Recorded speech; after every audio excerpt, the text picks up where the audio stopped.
My dear friends, I'm not trying to make you feel good. I'm being very honest in saying that you came to temple on a very special Shabbat. Because on this Sabbath, we begin reading the fifth and final book of the Torah, the book of Deuteronomy. In the Hebrew Bible, the book's title is Divarim, words. The words referred to comprise the parting speeches Moses gives that cover the entire book. It's a repeat, or in Greek, a deutero, of the first four. The name Devarim is kind of a surprise, since when God asked Moses to lead the people out of Egypt, what did Moses say? Choose someone else because I am not a man of words. I have a speech impediment. This presentation of Moses as a man of words is indeed a startling contrast to his early years when he stuttered. This reminds us, as our sacred texts do over and over again, that the Torah is not simply the chronicle of our people's becoming. Moses' evolution reminds us individually that the Torah is also a story of personal transformation. Gone this week is Moses' uncertainty about his communication skills. Gone is his fear. Words come more easily to him later in life. He grows. He learns with experience. So have we, including things we may have been taught in our youth, that we once believed, that we know are wrong. Like the number one lie heard in childhood is, sticks and stones can break my bones, but words can never hurt me. We all know that phrase. We heard it as children. Who truly believes it as an adult? Is there anyone who believes that words do not have the power to hurt?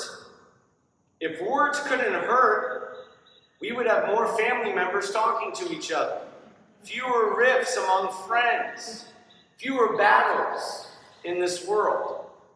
And we'd have less trauma, too. I don't know about your summer reading, but I read the masterpiece, New York Times bestseller, The Body Keeps the Score, by Dr. Bessel van der Kolk, the pioneering psychiatrist and brain researcher, who shows how trauma literally reshapes your brain.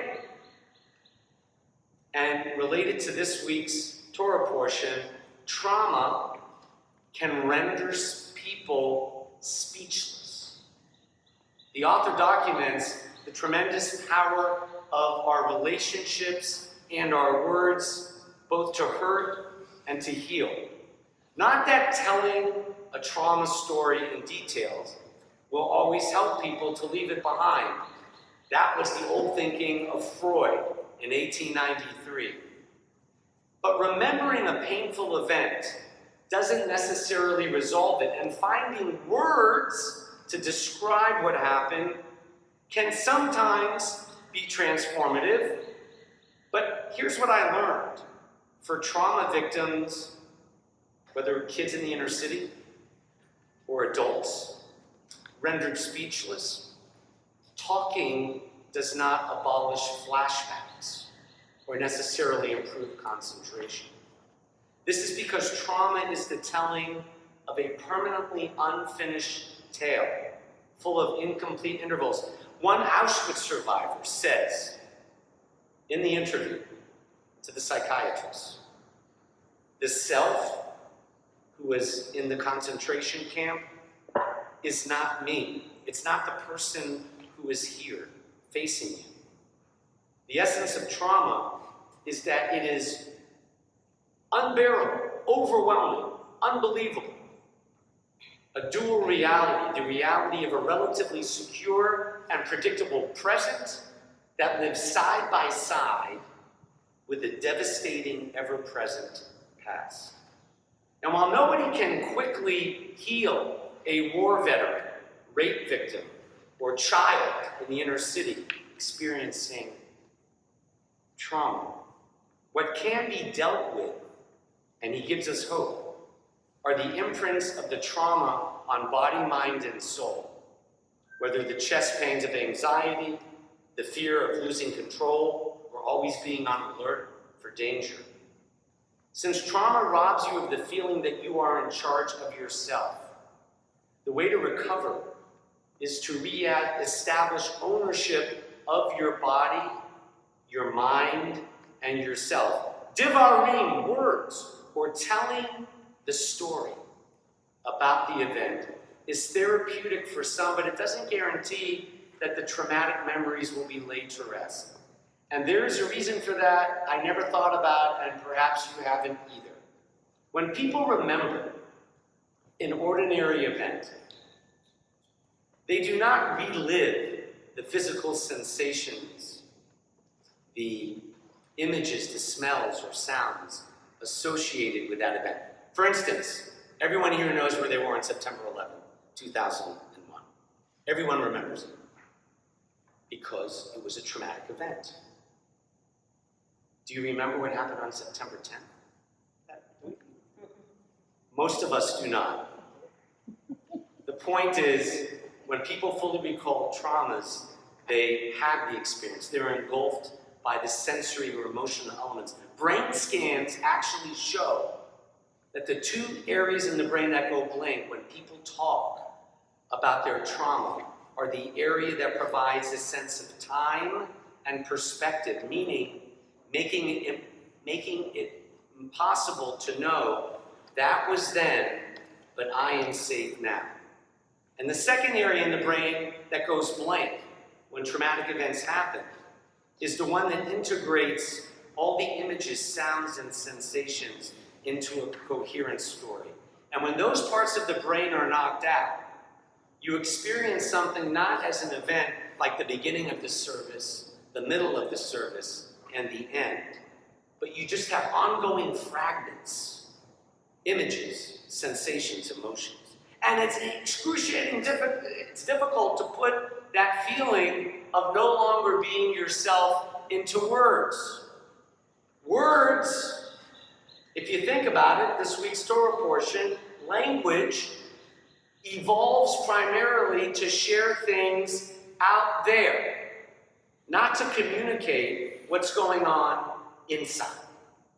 Through art, or through music, or through community, we often experience. But words don't. I found it fascinating to learn, get this, that the center of the brain that deals with words and language is as far removed geographically in your brain from the center for experiencing oneself.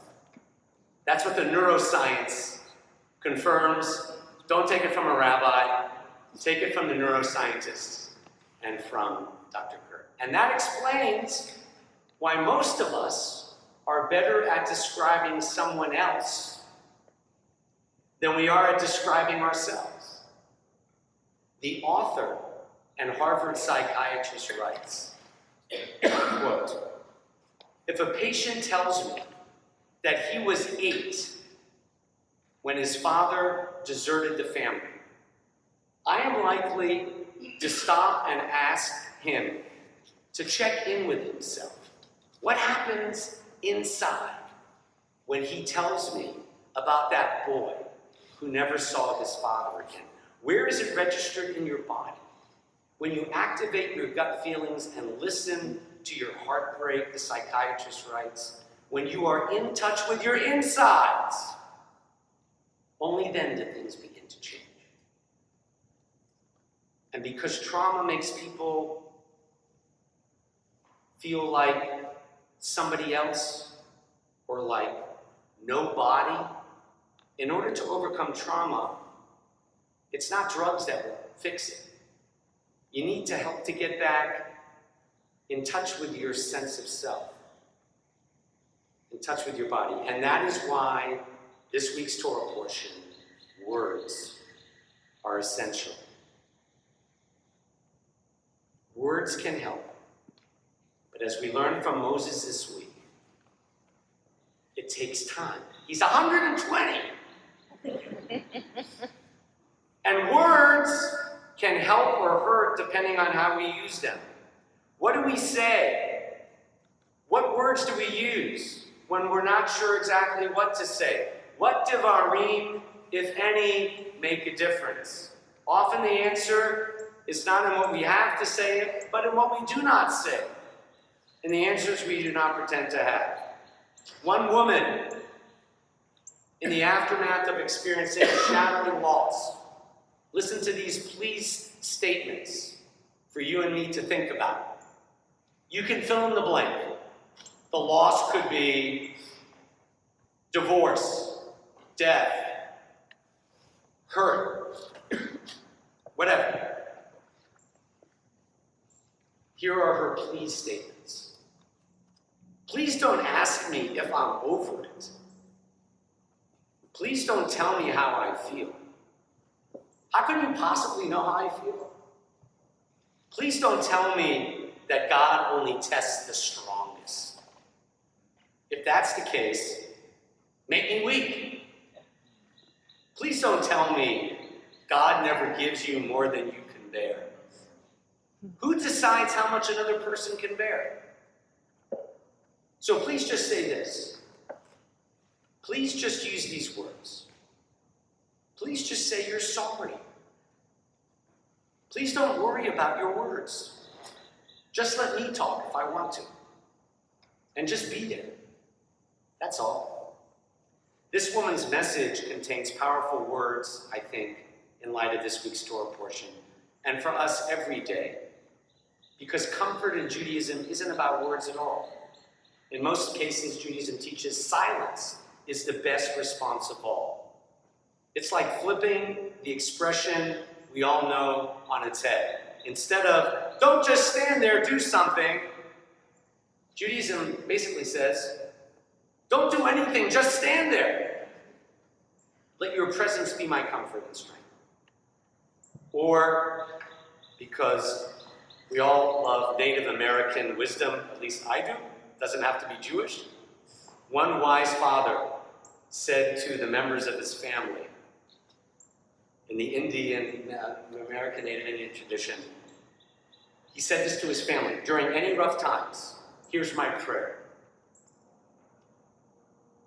Hold each other, and there should be such a oneness between each of you that when one of you weeps, the other shall taste salt. No words necessary. Just presence, compassion, and empathizing with another person's pain. We can't always explain what life throws our way.